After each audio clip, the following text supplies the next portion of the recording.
Karibu, hapa ni Ban TV, matukio kwa wote. Jina langu ni Benson Ngaruya Kongo. Tafadhali subscribe ili unayapata makala mbalimbali kadri tunapoyaweka kwenye mtandao huu wetu wa YouTube.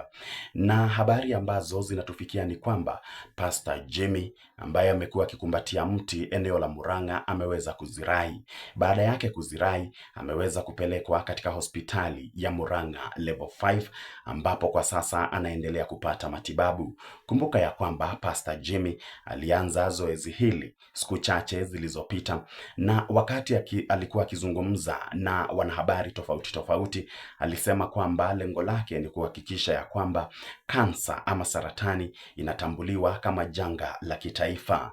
Pastor Jimmy ameonekana kweli ni mtu mwenye nguvu ambaye alianza zoezi hilo hata kama hajafikisha kukumbatia mti kwa masaa 80, ameweza kukumbatia mti huo kwa masaa 79, na hivyo basi inaonekana ni jambo ambalo amelifanya akiwa na ari.